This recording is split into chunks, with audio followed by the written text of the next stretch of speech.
You ever notice how quiet it gets in the woods at night? I mean really quiet. Like the forest itself is holding its breath? That's when things start to move. Not always in the places you expect. These aren't just made-up stories.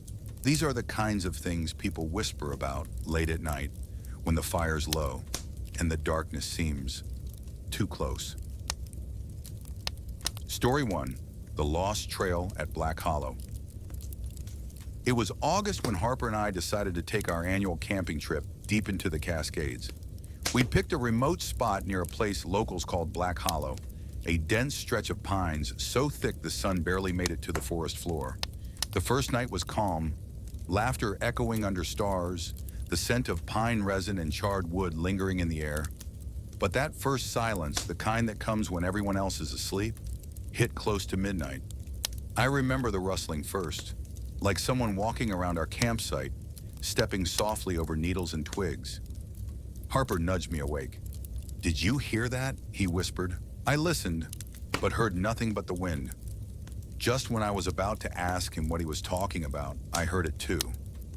A voice, distant, soft, calling our names, repeated, slow, deliberate. I grabbed Harper's arm. "Let's pack up and leave," I said, heart pounding. But as I turned toward the trail, the beam from my flashlight caught something. Footprints leading away from camp. But they were wrong. There were only 2 prints, and they were too deep, as if someone was dragging something heavy between each step.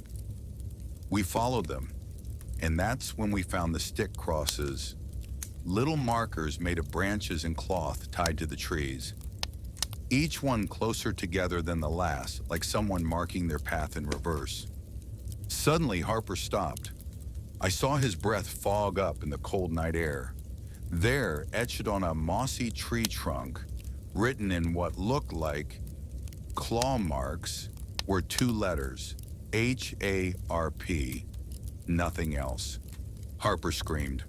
We ran blindly back through the woods until dawn finally broke. When we reached the trailhead, we were alone.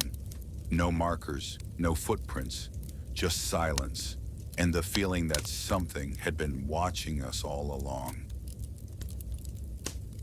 Story 2, The Lantern Keeper of Pine Mountain. Years later, my cousin Emma told me about what happened to her friend group while camping near Pine Mountain, in a quiet valley that used to be an old logging area.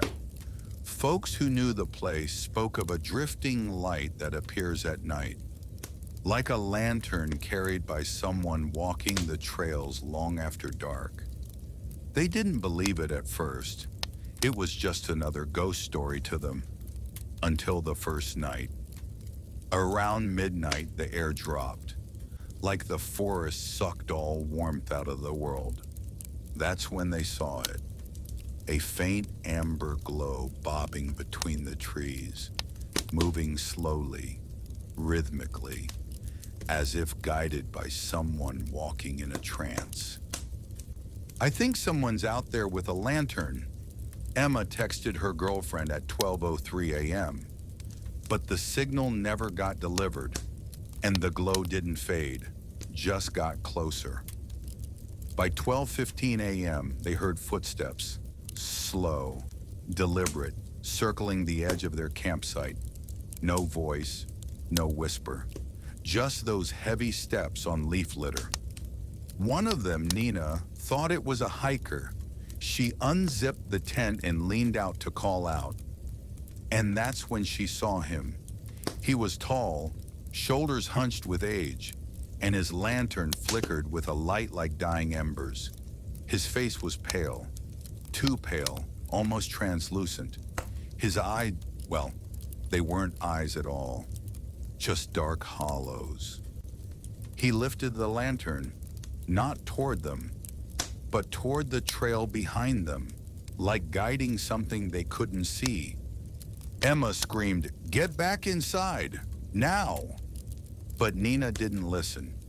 She took one step forward, and the lantern jerked toward her as if compelled by her movement. Suddenly, the light died. and the forest went black. Emma still tells it with the same shaky voice she had that night. The kind that sounds like someone reliving a nightmare again and again. She swears that long after they fled, she could still hear footsteps, following them for miles.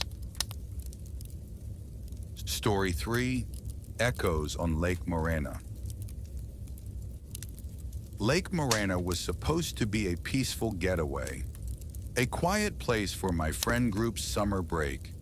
But things got weird the moment we set up camp near the water. First night, completely uneventful, nothing happened, just fishing and laughs by the fire. But when the moon climbed high and the lake turned silver, Elise swore she saw someone standing at the far edge of the water. A woman in an old-style white dress, hair long and drifting in a breeze that didn't exist. She must be camping here too, Elise said, but her voice didn't sound convincing. We shined our flashlights toward the shoreline, and she was gone. Hours later, around 2 a.m., something woke me. Footsteps, not close, just beyond our tents along the water's edge. I peered out and saw her again, that pale figure, only this time. She was walking toward us, slow, purposeful. I grabbed the flashlight and pointed it toward her face. But once the beam hit her, she vanished into mist. Then we heard her voice, not a scream, just a whisper. He's here. He's waiting. Before we could react, the lake water behind her splashed, heavy like something breaking the surface. And in that instant, we heard a man's voice, deep, gravelly, calling Elisa's name. It felt like the sound came from inside our heads. We ran for our lives. Later, when sunlight finally sliced through trees, we found a small silver locket near the water's edge, engraved with a name none of us knew. Inside the locket was a tiny photograph, a man and a woman standing by that very lake. The inscription read only one word, forever. That was odd enough, but then Elise opened it again to look at the photo closer, and the man's face was gone.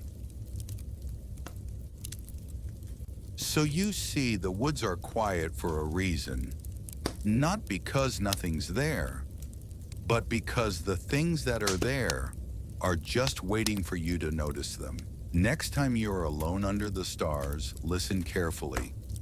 The forest might just be saying your name, but remember, never answer.